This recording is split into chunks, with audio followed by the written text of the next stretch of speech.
role of Dave Lewis will be played today by Dave Lewis. Our apologies. All right. Thank you, everybody, for joining me. And for whatever reason, AtlSec is bringing me back again this year, and I really appreciate that. And I really appreciate you all taking the time to be here to actually listen to me prattle on. Last year I was talking about Barbarians at the Gateway. And that was dealing a lot with distributed denial of service attacks, web attacks, all those sort of things. This year I'm back for the second talk in this series of 3 that I have, and this one is about the data breaches, what happens after the attack has transpired. So, for those of you who may not know me, my name is Dave Lewis. I have been in this industry now for 25 years, and it pains me that I'm able to say that because I'm feeling it. But one of the really cool things is when I get to go around and talk to folks at conferences much like this one, I get to get your input, your feedback, and things to that effect when I'm here in person. And this is one of the things I absolutely love about this aspect of my job is you can't just email folks in another part of the world and say, well, this is the way things are. It's like, yeah, that doesn't work. You have to get up close and personal. And I think we get away from that a fair bit. But over the last couple 25 years, I have built up all sorts of interesting stories and things like that, and I've lived through some data breaches of my own. I am Canadian. I'm from Ontario, so please don't throw anything at me. We're still feeling bad about last night's loss. Leafs. Anyway, painful. So, yeah, I can get behind that. Winnipeg, all right. Well, you know, they got to promote the Mooseheads into the NHL. I now work for Akamai, and I'm a global security advocate there. And part of what I do is we have a lot of research and a lot of material that we go through, but that was in my talk last year. This year, what I did was, for the second year in a row, I went through all the publicly available data breach notices that I could find. Now, to be entirely honest, if you're having any sort of trouble sleeping, you have to go through and realize there is no common lingua franca for data breaches. As you go through all these different data breach reports, people are like, oh, it's, you know, this was a data breach, a laptop was stolen out of the back of such and such's car, it's okay, it was a Windows laptop, it had a password. Yeah, that doesn't work. And as you're going through and reading all these reports, it's like, okay, this is a real problem. There is no common understanding as to what exactly a data breach is. Case in point, the Cambridge Analytica stuff. When that came out, people calling it a data breach. Others were saying it wasn't a data breach, it was a breach of trust. But that's just it. We don't have that common lingua franca. So if you ever have trouble sleeping, go through the disclosure notices. They are mind-numbing at the best of times, especially when they use things like, you know, oh, it's okay, it had a password. That's not going to do it. It is really going to drive into your brain. And when you're going through and reading these, you also run into the thing of, you know, people like to say, oh, this is the way it is, and they like to go through and they're reluctant to share information, but they were more than willing to wrap their arms around it saying, no, this is my data over here, and there the twain shall meet. If we're not sharing this kind of information, we're not learning the lessons that are available to us from these data breaches, that's a real problem.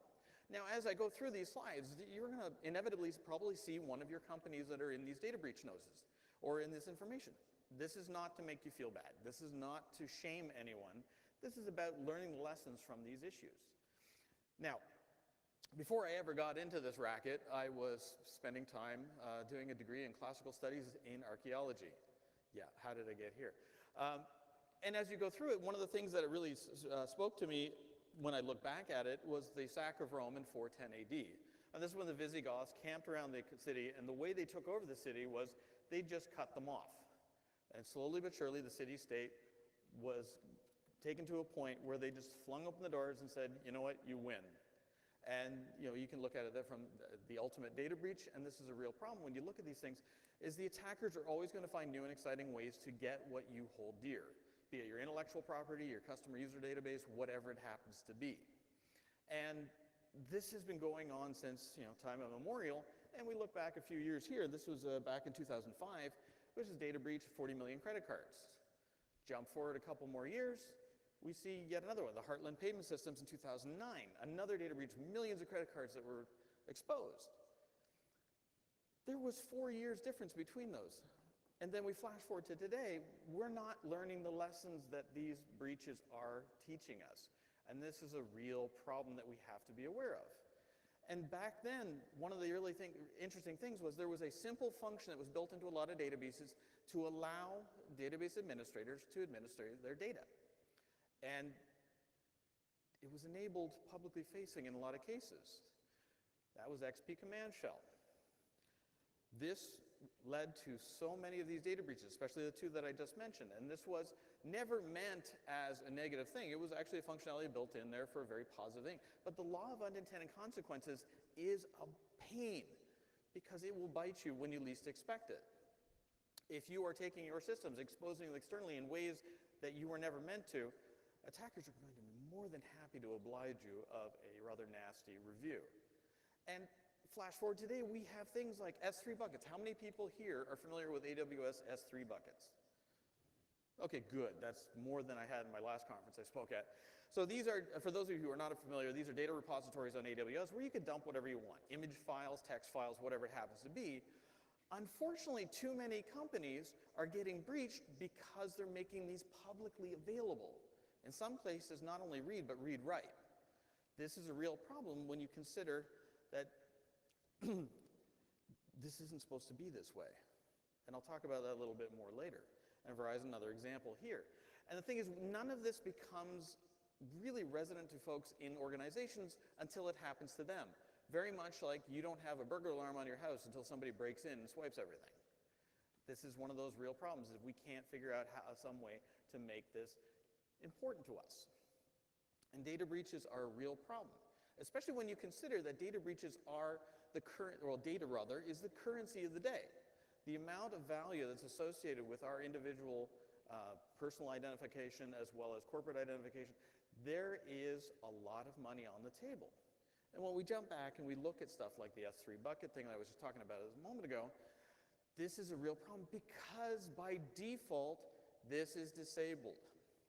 Let me say that again. S3 public availability of buckets is disabled by default. You have to go into the interface and manually select it so that it is available. So every time somebody says, oh, we got breached and it has to do with an S3 bucket, it's not because somebody hacked them, it's because they left the door open. This is a problem that we have to wrap our heads around. And when we do silly things like this, you have to understand this is going to bite us. And this is not incumbent upon the various groups within our organization. This is a security's problem. Why? Because it's incumbent upon us to educate the rest of the organization as to the right way to do things. Those S3 buckets weren't enabled by security folks. If they were, they should be out of a job. But realistically, it was probably somebody in a development group or a marketing group or whatever it happens to be. And they just didn't understand the ramifications of what they were doing. It's not entirely their fault. Security's fault as well. It is incumbent upon us to teach those lessons. Otherwise, silly things like this are going to happen. Oops, let me just obfuscate that. So this was something that was shared to me just yesterday. An individual who I'll not name because they might get upset. They were at a conference, and this was an interface that was up and available on the show floor, and in that URL had the username and password. And if you went into it, it was supposed to be a test system, you could actually shut down generators all over Turkey and places like that. This is why I get very frustrated, because these are lessons we learned many, many moons ago. And unfortunately, we have this wonderful ability to get on that treadmill and start going around and around and around and to make the same mistakes over and over again. And then things like this. So let me just cover those up. So here is the certificate for that individual site. If you'll notice, they were using a self-signed certificate. The certificate had expired 5 years ago, and that was, today. So this is absolutely maddening because you could affect somebody's life and limb. If this was, say, Halifax in the middle of a blizzard and I could shut down the generator, I'll let you run with that one. It could end up very badly. So in addition to the mistakes we make, we have to actually understand, too, the tools that we're using. Because a hammer is a fantastic example, and I've used this before, but I'll use it again. I can build you a house with it, or I can cause some serious grievous bodily damage. It's not the tool that's the problem. And to make that point even clearer, take it off. So Put it back on. wget is not a crime. And I know this is a very resident thing here. This is a problem that absolutely aggravated me, and you bear with me 1 second as I take this off because I have this wonderful new t-shirt. This is a real execution fail. All right, so I have now completely hamstrung myself. Yet another fail of people using tools the way you don't expect them to. But this is one of those problems, is we're talking about things, and I've seen this as well in US government circles where they wanted to actually outlaw wget because they saw it as a hacker tool.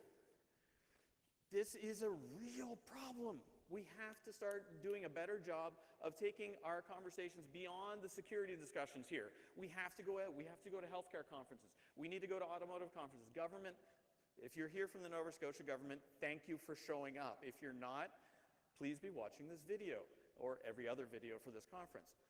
Excellent talk, by the way, tomorrow. I believe it's 3 o'clock. Evan will be giving a talk about that as well. And yes, I'm talking in roundabout ways. But so tools are a real problem. Tools are one of those things where we're going through them and we're saying we're trying to demonize these various tools.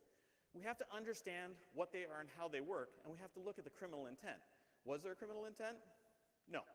So when we're going through these things, I can't help but go back to war games and think of Whopper. You know, this was a tool that was built for a certain purpose, but because there was old code in it, they were able to use it in a certain way, in ways that you didn't expect that were going to happen. Users will always use a tool you give them in ways you never imagined possible. So this happened 2 years ago in Las Vegas, just before DEF CON, which was a real pain because we were trying to set up for DEF CON and all these systems are here and they were all water cooled, so we had all this wiring behind and these tubes running. It was amazing. But each one of these systems was an AI system that was set up, and the whole purpose of it was to hack each other. This was the DARPA Cyber Grand Challenge. All of these systems, that was their purpose, try and break into each other. One of them got creative. This system wrote an exploit that nobody had seen before. So right now, because we're doing silly stuff like putting passwords in URLs or making XP command shell type things accessible to the outside world, the attackers don't need to go to AI. They don't need to have machine learning feeding it in. They don't need to do it because we're making it easy for them. This doesn't have to be the way. Otherwise, eventually they're going to get to that point, and I'm sure nothing could possibly go wrong. So, fake news, oh great, it had to be somebody, and Treebeard. And as we're going through this, you have to make sure that you're on top of the security posture in your organization. You have to be aware as to what's going on, because Brian Krebs is not your IDS system. If your stuff ends up on Krebs, you've done something very, very wrong. I myself write for various publications, but I only ever once beat him to the punch, and I was really happy about that. But he does fantastic research. If you end up here, something's gone horribly wrong. Now, this here is a screen grab from one of the Equifax portals. There was all this talk about it was an exploit that was done. It was, fairly simple. 26 different countries had a web portal with the access to the exact same data using username, admin, password admin. I'm not sure if that's exactly what it was, but it was something very simple along those lines. So an attacker is going to do the least amount of work they have to do in order to get access to your data. When we talk about things in the media, we talk about unauthorized access, insider threats, web breaches. These are things that we usually talk about in that context in the news. We don't ever talk about patching. This is one of the biggest problems. When I went through the data breaches for 2016 and 2017, I'm still going through those actually, a lot of them were because there was a missing patch or configuration error. These were problems that didn't have to exist. So we're looking at, for example, Mark Nunakoven just did a great talk just before I came on stage, where he was talking about old deprecated libraries, 10-year-old libraries that were being used in systems. Why do we keep making these same mistakes? I'll give you an example. We are making these mistakes because we have to do a better job to communicate beyond our own sphere of influence. We need to take this conversation to a much wider audience. Because threats are everywhere. Wake up, jerky. There he goes. Told you I was calling you out. So one of the things I saw recently, actually about a year ago, that I really enjoyed was the best data breach movie I've seen in years. Oh, you want a picture? There you go. There you go. You made it. Every year I have to call him out. This is the first time he's actually in the room. So one of the great things that I saw was the Star Wars movie Rogue One. If you haven't seen this movie, I'm sorry, I'm going to spoil a couple of things as we go through here, but it was really interesting because around this citadel where they store all their data, they had the firewall admin. So the firewall admin there, he's trying to do his job, and then along come these rebels, and they're saying, no, no, we're okay, we're legit. So there was a failed authentication at first because they weren't expected. They weren't supposed to be there. And he's like, okay, well, no, really, we are actually who we say we are. We had to redirect, stop for coffee, that sort of thing. And they're like, okay, we'll send your code. Sure, let's go send the code, pop that system, and oh, yep, they're in. So this is one of the things I really got a kick out of because all of a sudden they're into the system, and this is an example of so many organizations don't know they've been attacked. They don't know they've been breached until far too late. And this happens all the time. And this is not to beat up on Deloitte. This is just an example. So many companies run afoul of this that they find out far too late. And once the attackers are in your system, they want to escalate their privilege because they want to get away with as much as possible. And remember what I was talking about, how it would be a case of a long period of time before anybody noticed. I've seen different reports from 100 to 250 days, depending on who you're listening to. If it's more than 2 days, you have a serious problem. The thing is, they don't usually see what the indicators of compromise are until it's too late. In this particular movie, the commander's sitting there and he's seeing all these explosions around the base, and he's like, is somebody going to do something? And they go, oh, right, yeah, this is bad. Okay, one of those things. But by that point, the damage is already done. The attackers are in your system. They have got their hands on the data they want to exfiltrate, and out it goes. The egress filtering begins. They're sending it out to their friends on the outside, and away it goes. What is the best lesson from this movie? Encrypt your data. So they got in there, they got the plans for the Death Star, they were able to send them out, but all of this was easily open, no encryption whatsoever. When you are trying to take over the entire universe, I would hope you would encrypt your data. But yeah, so when we scroll back and we look at the different types of things, the different types of breaches, back in 2012, on my own site, liquidmatrix.org, I started tracking data breaches. This was back in 2012. So if we look here, we see some of these records that are up here on, it's not going to work there. So Yahoo, 453,000 records, apparently. And that escalated from there, where LinkedIn at the time was 6.4, or almost 6.5 million records. That was huge back then. Now it's a just absolute road bump. Nobody even would blink at that point. And this is one of those things where we had indicators of compromise. We had issues that we knew were coming, but we didn't really do much about it. And I'm perfectly guilty of this. I was working at a company, and if you can see the top bar, you can figure out where it was. This was a very public data breach. This was one of our systems that were publicly facing and ended up on the front page of every newspaper. And the reason I found out about it is because the phone started ringing first thing in the morning. And they're like, yeah, it's such and such from CBC. Oh, it's such and such from Globe and Mail. What? This is how we found out. Because this was the system that was a little marketing system that was off by itself, was not, thankfully, not tied into any back-end systems.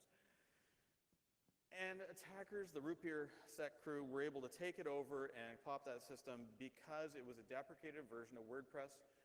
The problem here wasn't that the marketing team hadn't taken it offline when we asked them to take it down. The problem was that as a security team, we didn't go back and verify with them that it had been taken offline.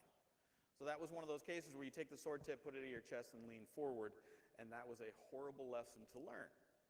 And you have to realize that stuff like that is going to happen all the time. Now, at Akamai, one of the things that we do is we do this quarterly report called the State of the Internet Report. We go through it, and every single quarter, the #1 attack type that they're using, the attackers are using, is SQL injection. Why? Because it still works. My running joke is, how long has SQL injection been on the OS Top 10?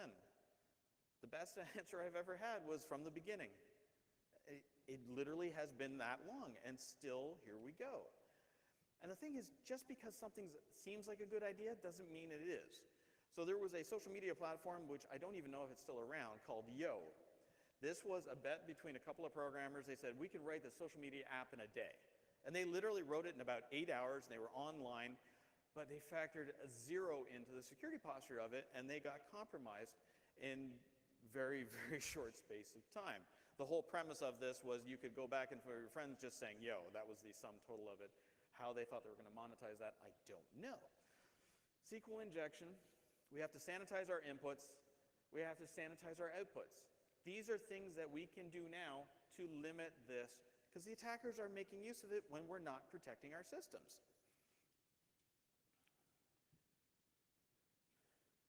Just some of the examples that have popped up over the years. This isn't going away anytime soon. Now, there's a great site which I always love to use called informationsbeautiful.net. They do data visualizations for basically any type of data set you can imagine. And here, I've shown this one before, this is a visualization of data breaches. Really, really cool. This is about a year and a bit ago. Then I did one from a few days ago. We need to learn this lesson, otherwise it's going to get worse. Imagine being a customer of an organization that you don't want to be a customer of, and all of a sudden all your information is hanging out in the breeze. Canada, United States, United Kingdom, who knows how many other places were affected. This is one of those things. And it really feels sometimes like with data breaches, everybody wants one. That's not the case, obviously, but we need to do a much better job. Because if we're not using the right kind of security controls, you're going to get limited return on your investment. And as Mark was saying earlier, WannaCry. This is a problem that never should have happened. Literally could have been fixed about 10 years ago, and in many cases was. But unfortunately, we have this wonderful bad habit of reintroducing old code or using stuff that is inherently broken. So when you're looking at doing data breach recovery, you have to look at what's the cost of that incident is going to be for your organization. How much is it going to cost to remediate the findings? One company I worked at years ago, we had a penetration test done. The penetration tester just completely owned us. It was unbelievable. And the cost to fix everything was staggering because there had been this amazing amount of security debt that had been built up over the course of a decade. This is one of those things. What kind of security debt are you carrying in your organization today? Missing patches, old accounts, things like that. In the same organization, we had somebody with administrative access that had left the company roughly almost 10 years prior to this test and had also since passed away, but his account was still active. This is one of those things. This does not have to be this way. So we learn valuable lessons by falling on swords, and hopefully you can learn from my mistakes as well as the errors that we suffered. And you also have to look at how are you going to communicate this to the outside world. So for example, with that one system where root beer sec took us out, we didn't get ahead of the narrative. The narrative got ahead of us. And the stories that were spinning up in the media were something else because we had not properly managed this to the outward stakeholders. We had not managed it internally well to the internal stakeholders. And that's one of those things. It's like, how are you going to expense it? External PR, internal PR, crisis communications. How are you going to talk to the customers about what happened?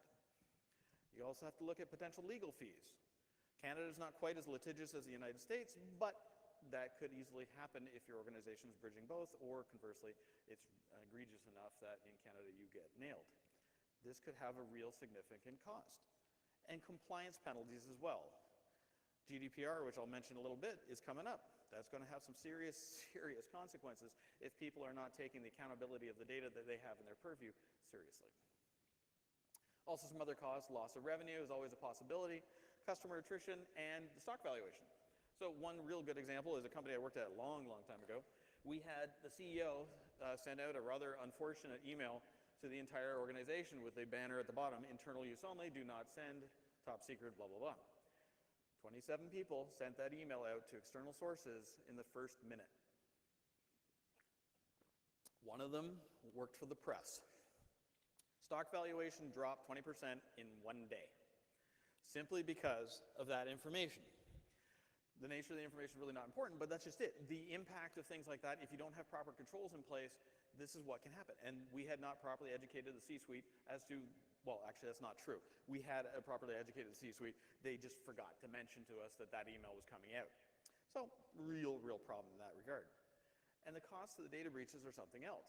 So for example, Verizon, when they were looking to buy Yahoo, they knocked $350 million off the purchase price because of the data breaches that they had not previously disclosed.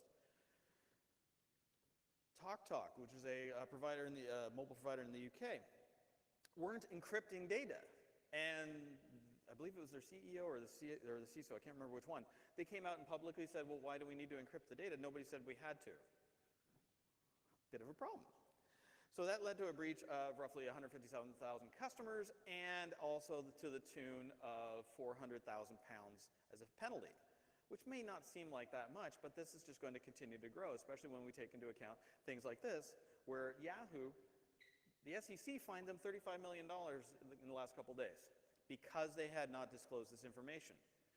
So when you have a data breach, you have to make sure you're actually communicating it properly, or in the event that you haven't had one yet, and you are making sure that you're taking the time to properly secure the data.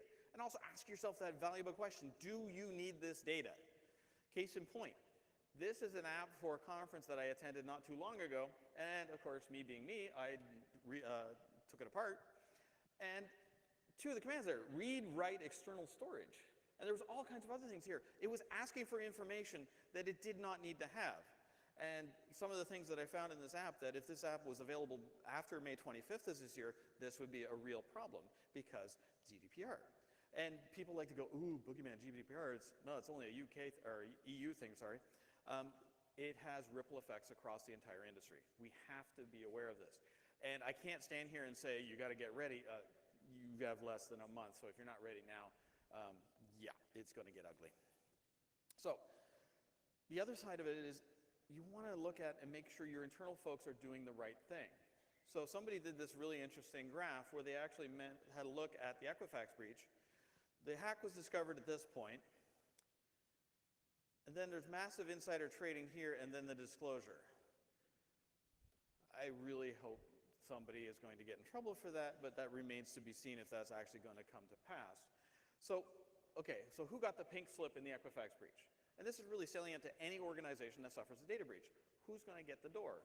So for this organization, the CISO retired, the CIO retired, and the CEO, can anybody guess? Actually, not too far off that. $90 million he walked away with.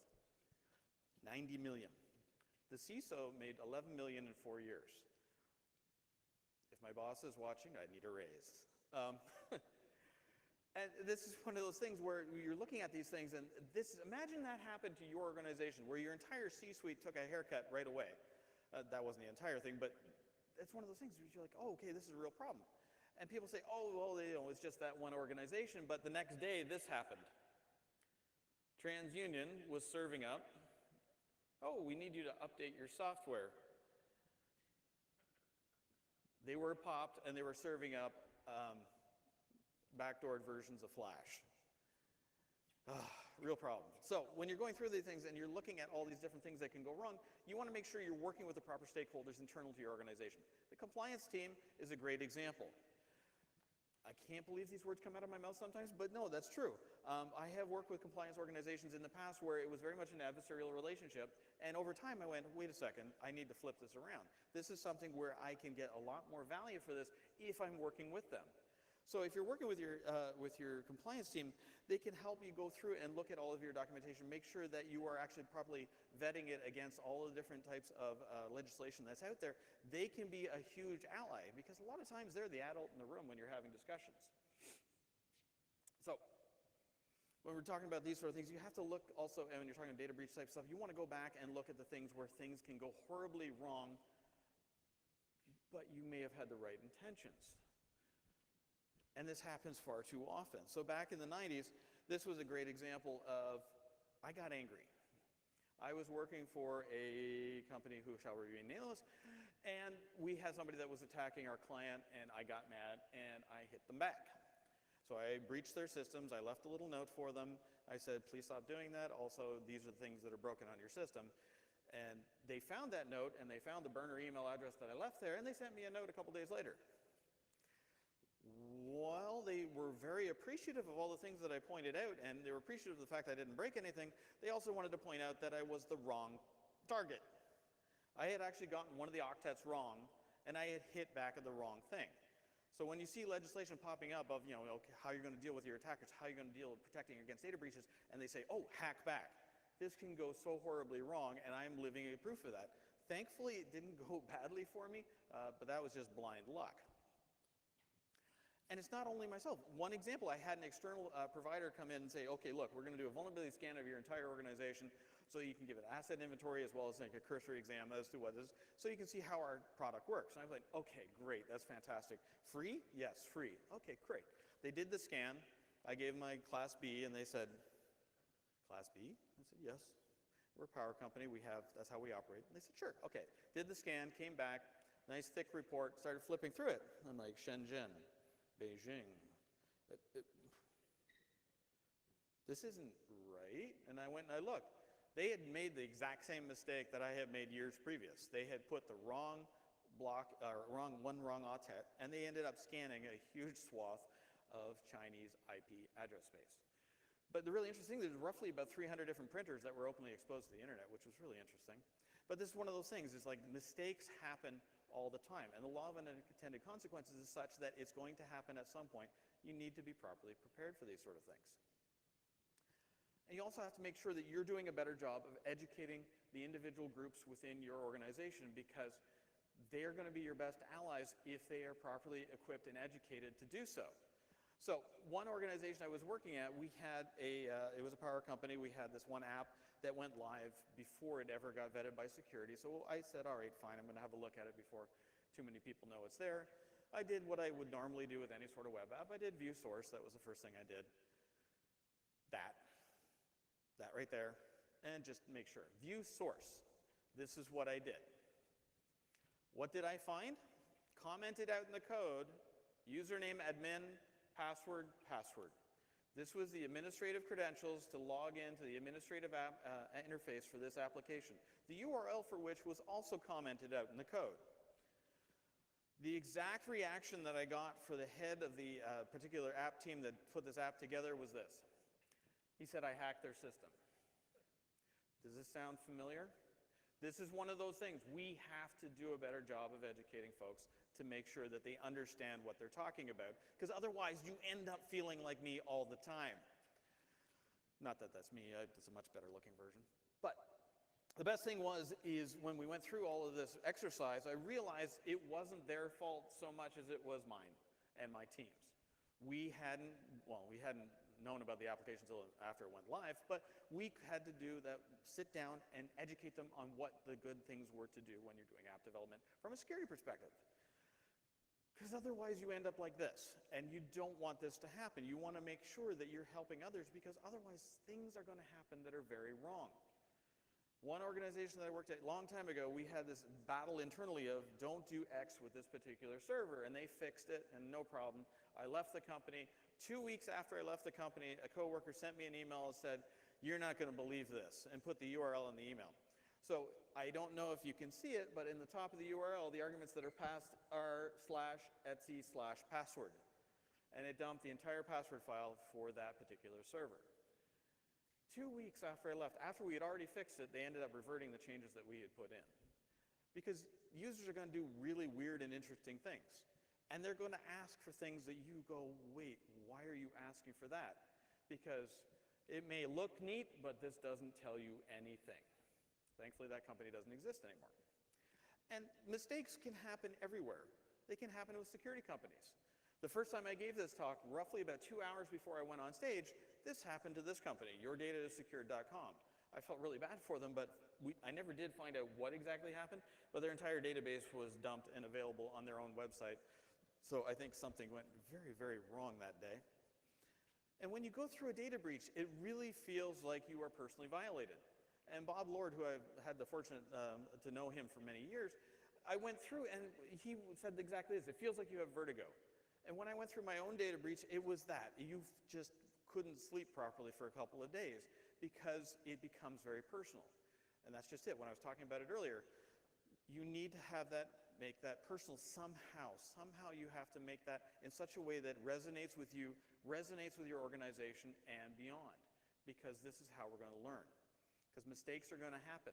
Morris worm, great example. This was a mistake that happened. This worm got out, caused all kinds of damage, but that was never the original author's intent. This is just what went down. Now, as a result of all this adversarial relationship that we tend to build as security practitioners, we often see ourselves as this person. running through the halls of doom, battling all the various different groups, battling all the different attackers online. This is something we need to move away from. We need to stop aligning against ourselves and being an army of one. We need to make sure that we're engaging other stakeholders within our organization, because this is how we're going to do a much better job of things. Internal audit. Do we have any auditors in the room? Nobody's willing to admit it. Okay. I have done that in the past, so there, I'll be the one to fall on that sword. Internal audit in the past, much like compliance, for me, was an adversary. And again, that was an example of I was doing it wrong. I was able to actually leverage these folks to do a better job in my own security practice, because they could help by testing our incident response plan.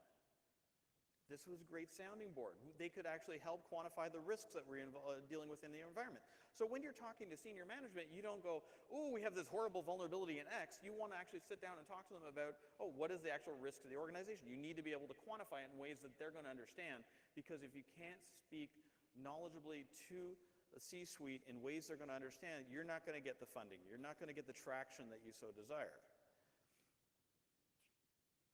You want to make sure that you have a good communication and plan in place. I was talking about that earlier. If you don't have something sound in place, this is going to go badly, because the narrative will take on a life like you never imagined. Crisis communications is a great example. Something goes wrong, you want to make sure that you communicate in an expeditious fashion, but you also want to make sure that when you're doing so in a clear and coherent fashion, and you have a game plan that you stick to, and that you've tested before everything went sideways. And it's not the 0 day that's going to kill you, it's usually the 100-day vulnerability. And that's usually the patch that hasn't been applied forever. Well, in this case, 100 days. But, and this is what I like to refer to as security debt. And I worked in an organization in the past where we had a database administrator who had not applied the Oracle patch for 3 years. And so they have a regular patch cycle. 3 years, this was a real problem. And I asked them why that was the issue, and they said, well, because it's, I want to make sure it's my data. And I'm like, no, that's not how this actually goes down. So you need to start where you are. You need to go through and make sure that you're looking at the issues you have in your organization. Do you have a risk register? Do you actually know what's on fire? Or are you running around with your hair on fire, firefighting all the time? How many times can I say fire? There's 4. And that's one of those things. You need to start somewhere. There is no easy way to do this, but you have to roll up your sleeves and make sure you're doing this in an iterative process. Because security utopia isn't going to happen, but you can make incremental changes to improve things. You want to make sure that you have a clear and concise pattern to patching. Patching is not as easy as just patch it. I spent 9 years in control systems. That just doesn't happen. When you have a system that's been in the field for 35 years and they say, oh, just apply the patch, and it hasn't been updated in 35 years, yeah, guess what? It's not going to go the way you think. So you want to make sure you have some sort of plan. You want to make sure that you can demonstrate when external auditors come in, you can show to them how things are going. You want to stop threats earlier in the iterative cycle. You want to make sure you're looking. How many people here look at the DNS leaving their organization? GRE leaving their, there's one. All right, good. Are you looking at GRE tunnels that may be going out of your organization? Another thing to keep in mind, these are the things you want to make sure of, because bad actors are using things very much the way users are in ways you never expected, because they work. And when people tell you you need to innovate, you have to realize that, yeah, you can't build the plane when it's already left the ground, but you can scramble to make sure you're tackling it. And you got to learn how to let go. I was managing an IDS system in one organization where it was multiple servers over various different geographic locations.